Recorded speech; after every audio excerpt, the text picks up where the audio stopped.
दोस्तों, आज हम और आप ये समझने की कोशिश करेंगे कि श्रीदेवी का मर्डर हुआ था या उनकी मौत एक एक्सीडेंट थी। देखिए, वो बोनी जी और बेटियों के साथ दुबई गई थीं और एक शादी को अटेंड करने के लिए।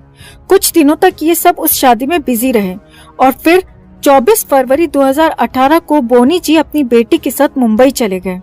मुंबई पहुंचकर उनको श्रीदेवी की बहुत ज्यादा याद आने लगी और उन्होंने श्रीदेवी को फोन किया और कहा कि मैं आपको बहुत मिस कर रहा हूँ, मैं आपको बहुत प्यार करता हूँ।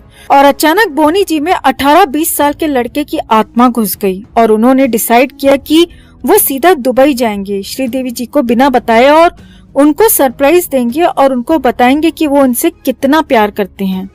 अच्छा, इधर जब बोनी जी अपनी बेटी के साथ मुंबई चले गए तो श्रीदेवी दुबई के जुमेरा एमिरेट्स टावर्स होटल में शिफ्ट हो गईं, रूम नंबर 2001 में।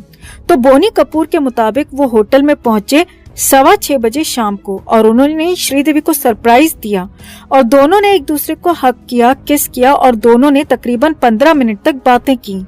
तो जब श्रीदेवी ने बोनी कपूर से 15 मिनट तक बातें की तो इसका मतलब ये बिल्कुल क्लियर है कि श्रीदेवी जी बिल्कुल सही सलामत थी, होश में थी, एकदम चंगी थी।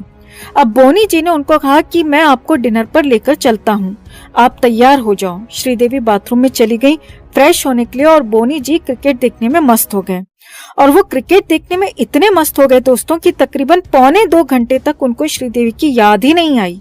उनको ये याद ही नहीं रहा कि श्रीदेवी बाथरूम के अंदर गई थी। कमाल है बोनी सर, ऐसी कौन सी सोच में डूबे हुए थे। खैर, वो तो आपको पता होगा, बट 6:15 से 8 बजे तक जब श्रीदेवी बाहर नहीं आई तो बोनी जी ने वहीं से बैठे बैठे आवाज लगाई कि आप कहाँ हैं। उनको कोई रिप्लाई नहीं मिला तो फिर वो बाथरूम के पास गए। उन्होंने फिर आवाज लगाई, उनको फिर भी कोई रिप्लाई नहीं मिला तो फिर उन्होंने दरवाजा खटखटाया, नॉक किया। बोनी सर, जब आप आवाज लगा रहे थे और आपको अंदर से कोई रिप्लाई नहीं मिल रहा था तो फिर आप दरवाजा क्यों नॉक कर रहे थे? आपको सीधा दरवाजा खोल देना चाहिए था। खैर, इतनी देर बाद फाइनली 1.25 घंटे बाद बोनी जी ने दरवाजा खोला और कमाल यह है कि बाथरूम का दरवाजा खुला हुआ था। तो बोनी जी अंदर गए और बोनी कपूर जी ने देखा कि श्रीदेवी जो 5 फीट 7 इंच की थी वो 5 फीट 1 इंच के बाद टब में डूबी हुई थी। कमाल है सर, आप प्रोड्यूसर बढ़िया हो पर स्क्रिप्ट राइटर बढ़िया नहीं हो सर। तो खैर, हमें ये बताइए सर कि 5 फीट 1 इंच के बाद टब में 5 फीट 7 इंच की औरत कैसे डूब गई सर? अगर वो पूरी अंदर भी चली गई थी तब भी तकरीबन 1 फीट ऊपर गर्दन रहेगी। और डूबने का तो मतलब ये है कि जहाँ आदमी हाथ पैर मारता है, बचने की कोशिश करता है, बट इतना ज्यादा पानी होता है कि अपने आप को बचा नहीं पाता, डूब जाता है। तो श्रीदेवी उस बाथ टब में कैसे डूब गई सर, जिसमें सिर्फ 1 या 1.5 फीट पानी होता है? हमें ऐसा लगता है सर कि श्रीदेवी शायद जानबूझकर मुड़कर सिकुड़कर पानी के अंदर बैठ गई होंगी डूबने के लिए, क्योंकि और तो कोई तरीका बनता ही नहीं सर, है ना सर? कमाल है सर, आप प्रोड्यूसर बढ़िया हैं बट स्क्रिप्ट राइटर बढ़िया नहीं है सर। खैर, तो इसके बाद बोनी जी कहते हैं कि वो घबरा गए और उनकी समझ में नहीं आया कि क्या करें। कमाल है सर, बीवी से इतना प्यार करते थे फिर भी बीवी के मरने के बाद आपको ये तक समझ में नहीं आया कि क्या करना चाहिए। एक्चुअली सर, हम आपको बताते हैं कि अगर कोई नॉर्मल आदमी वहाँ होता तो वो क्या करता। वो जैसे ही अपनी बीवी को बाथ टब में डूबे हुए देखता तो वो चिल्लाता, सिक्योरिटी को बुलाता और कहता कि भाई मेरी बीवी इसमें डूब गई है, जल्दी से एम्बुलेंस बुलाओ। और फिर वो उसको एम्बुलेंस में डालता और हॉस्पिटल लेकर जाता और डॉक्टर से कहता कि जल्दी चेक करिए, जल्दी देखिए, हेल्प कीजिए। और शायद अगर वो मर गई होती तो डॉक्टर्स ये डिक्लेयर कर देते कि भाई आपकी बीवी मर चुकी है। बट आप तो कमाल के आदमी हो सर, आपने जैसे ही देखा आपको फौरन 100% गारंटेड पता चल गया कि श्रीदेवी मर चुकी हैं। उनको कहीं हॉस्पिटल वगैरह ले जाने की बिल्कुल जरूरत नहीं है। कमाल है सर, आप प्रोड्यूसर बढ़िया हो बट स्क्रिप्ट राइटर बढ़िया नहीं हो सर। खैर, तो उसके बाद बोनी जी सुबह के 3 बजे तक यानी 7-8 घंटे विचार करते रहे, सोचते रहे कि बोनी जी करें तो क्या करें। और इस बीच उन्होंने अपने कई दोस्तों को फोन किया और उनको बताया कि भाई श्रीदेवी जी 5 फीट 1 इंच के बाद टब में डूबकर मर गई, मैं क्या करूं। और सारा डिस्कशन वगैरह करने के बाद सुबह तकरीबन 3 बजे बोनी जी ने होटल स्टाफ को इन्फॉर्म किया कि भाई मेरी बीवी बाथ टब में डूबकर मर गई है। पुलिस आई और श्रीदेवी जी की बॉडी को लेकर गई उनका पोस्टमार्टम हुआ और फिर बोनी कपूर जी को पुलिस स्टेशन बुलाया गया। उनका बयान लिया गया। बयान लेने के बाद जो पुलिस ऑफिसर्स थे उनके होश उड़ गए। उनकी समझ में नहीं आया कि भाई करें तो क्या करें।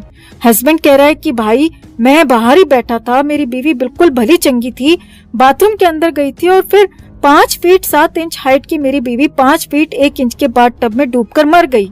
उन्होंने कहा कि भाई साहब हमारे बस का नहीं है ये केस सॉल्व करना और हम इस केस को पब्लिक प्रोसिक्यूटर के पास भेज देते हैं।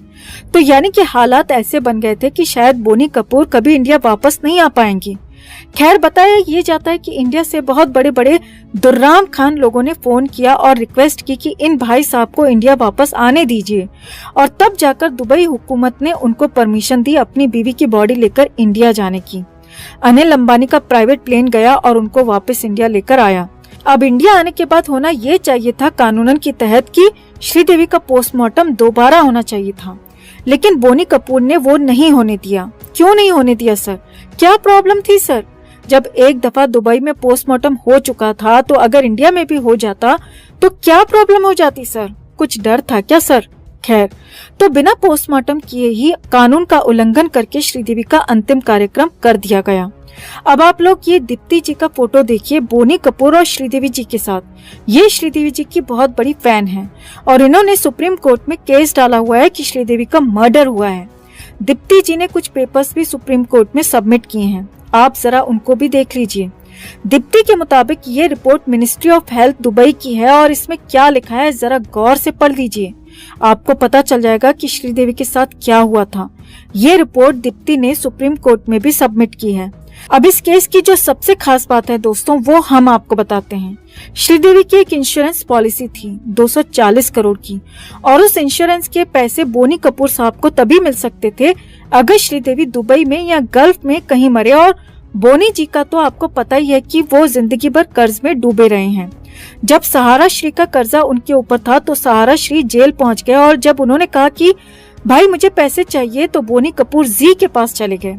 जी से लेकर सहारा को फारिग किया और बोनी कपूर की बदनसीबी देखिए कि उसी वक्त में जी के साथ भी प्रॉब्लम्स शुरू हुई। तो जाहिर सी बात है कि जी ने भी बोनी कपूर पर प्रेशर डालना शुरू किया कि भाई साहब सब लौटाइए। उसी वक्त में श्रीदेवी जी की दुबई में मौत हो गई और दीप्ति के मुताबिक वो 240 करोड़ रुपए बोनी कपूर को मिल गए और वो मिलते ही बोनी कपूर जी फुल फॉर्म में आ गए। हिंदी में भी फिल्म प्रोड्यूस कर रहे हैं, मलयाली में भी फिल्म प्रोड्यूस कर रहे हैं, तमिल में भी फिल्म प्रोड्यूस कर रहे हैं, मतलब उनकी बल्ले बल्ले हो गई। दीप्ति जी के मुताबिक वो इस केस का सच सामने लाने के लिए लड़ती रहेंगी। हमारा सैल्यूट है दीप्ति जी को जो अब तक श्रीदेवी को इंसाफ दिलाने की कोशिश कर रही हैं, जबकि उनकी बेटियां चुपचाप बैठी हुई हैं।